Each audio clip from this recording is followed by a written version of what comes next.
Et bien voilà, nous nous retrouvons donc pour un rapide tour du propriétaire de la version 10 de cette nouvelle mouture iCoyote, dans ce cas-ci sur iPhone, mais à savoir qu'elle est exactement la même sur Android. Alors voici donc l'écran d'accueil. Il y a le mode expert et le mode carte, on va y revenir dans quelques instants, mais partons directement voir les autres options. Donc dans un premier temps, fatalement les alertes. Donc ici vous avez les différentes alertes possibles que vous pouvez signaler dans votre sens ou dans le sens opposé. Les icônes étant au final assez parlantes. Alors si on retourne du côté des paramètres, vous avez donc mon compte et directement en dessous l'option SOS qui vous permet de prendre contact avec les services d'urgence en cas de problème, et cette option enverra vos coordonnées géographiques précises à ceux-ci. Alors toujours du côté des paramètres, vous avez fatalement la possibilité de monter et baisser le volume des différentes alertes sonores et la possibilité de passer complètement en muet le système si vous le souhaitez. Alors on peut maintenant faire un tour du côté des paramètres. Alors dans les paramètres vous avez tout ce qui concerne l'aide, les différents écrans de démarrage, le fameux mode moto qu'on peut activer et désactiver. En l'activant vous aurez un bip sonore toutes les X minutes pour vous rappeler que le système est en mode fonctionnement. Vous avez tout ce qui concerne les alertes par rapport au radar fixe et mobile, c'est-à-dire à partir de quand vous souhaitez que l'annonce se déclenche. Ça peut être 500 mètres avant comme 2 km avant, et vous pouvez configurer ça au cas par cas suivant le type de radar. Alors vous avez également la possibilité d'activer des flash écrans ou le vibreur suivant les alertes qu'il vous passera à l'écran. Vous avez également les bips de survitesse qui vous préviendra soit au moment où vous dépassez exactement la vitesse autorisée, soit après un certain pourcentage, ça sera à vous à décider. Vous avez également tout ce qui concerne la navigation, l'affichage des noms de rues, des alertes, l'affichage du trafic, tout est configurable vraiment au cas par cas. Alors, en termes d'écran d'accueil, vous avez deux possibilités, soit le mode expert comme ici, soit le mode carte avec une vision plus traditionnelle en mode type GPS on va dire. Les deux vues reprenons au final quand même la majorité des informations importantes. Alors nous voici maintenant sur la route. Nous nous approchons d'un radar fixe connu.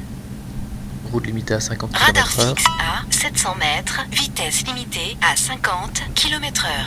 Alors voilà, on voit que c'est à 600 mètres, on va avancer directement un petit peu plus loin. On se rapproche du radar, 450 mètres. On va faire un essai, bien entendu il nous l'a signalé. Ici on a 49 km/h, tout va bien. On va volontairement passer au-delà des 50 km/h autorisés et on voit que dans notre cas l'écran se met à flasher pour attirer notre attention et nous prévenir qu'on dépasse la limitation autorisée.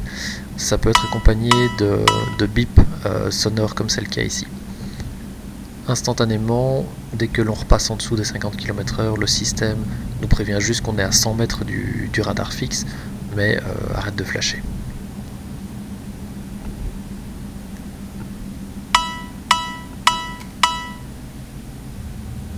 Alors voilà, ici on s'engage sur l'autoroute, limitation 120 km/h bien entendu, et instantanément Coyote va regarder ce qu'il se passe devant nous pour nous prévenir d'éventuels problèmes. Véhicule arrêté à 2 km. Voilà, instantanément, on sait que 2 km plus loin, on aura une voiture arrêtée sur le bas-côté, donc voilà, on avance. Dans 250 mètres théoriquement, ben voilà, on la voit. On a donc en effet une voiture qui a apparemment un petit problème, qui est arrêtée et qui est positionnée presque au mètre près d'après Coyote. Alors même cas de figure ici, on voit que Coyote actualise assez rapidement l'itinéraire que l'on utilise. On voit qu'on s'engage sur une nouvelle voie et instantanément, dès qu'il a détecté le sens de circulation... Accident à 1 km. Voilà, donc il nous prévient que dans moins d'un kilomètre, 25 personnes ont confirmé qu'il y avait apparemment un petit problème, la dernière personne ayant signalé ça il y a 4 minutes. Alors pour être passé à côté du soi-disant accident quelques minutes avant, bon, il s'agissait d'un petit accrochage avec un pare-choc détaché, donc ce sont les deux voitures ici sur le côté. En effet, bon, on peut dire que c'est un accident même s'il ne gêne pas la circulation, donc je vais le confirmer, histoire que les prochains usagers puissent quand même faire attention auxquels les personnes seraient en train de faire un constat et seraient sur le bord de la route. Alors, cas un peu particulier ici, on voit au loin une sortie d'autoroute détectée comme à 70 km/h par Coyote. On est fatalement sur l'autoroute à 120 km/h et ce dernier croit que l'on va emprunter cette sortie, ce qui n'est pas le cas, et directement il va nous signaler qu'on est en survitesse, voilà, 119 km/h par rapport à 70. Quelques mètres après, il va se rendre compte de son erreur et fatalement le système va remettre à jour la vitesse autorisée sur l'autoroute et va regarder devant nous ce qui se passe. Radar fixe à 1 km, vitesse limitée à 120 km/h. Voilà, donc en effet, on arrive sur un radar fixe dans 150 mètres sur la gauche ici. Radar mobile à 3 km, vitesse limitée à 120 km/h. Et instantanément, il nous signale le radar suivant qui apparemment a été signalé par cette personne à 3 km, un radar mobile, qui dans ce cas-ci, malgré mes recherches, n'a pas pu être détecté. Donc en cas de doute, je ne vais pas mettre qu'il n'est pas présent, je vais mettre qu'il y est peut-être, c'est pas parce que je l'ai raté qu'il n'y est pas.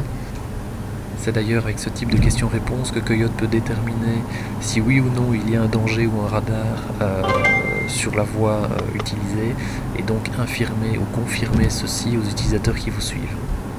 Alors on ne pouvait bien entendu pas se quitter sans parler du mode navigation introduit dans cette version 10 d'Icoyote. Alors comme vous voyez, vous pouvez avoir préintégré l'adresse du domicile ou du bureau, ou bien entendu d'autres adresses, et automatiquement il va vous proposer un ou plusieurs itinéraires suivant les différents paramètres préencodés dans l'application.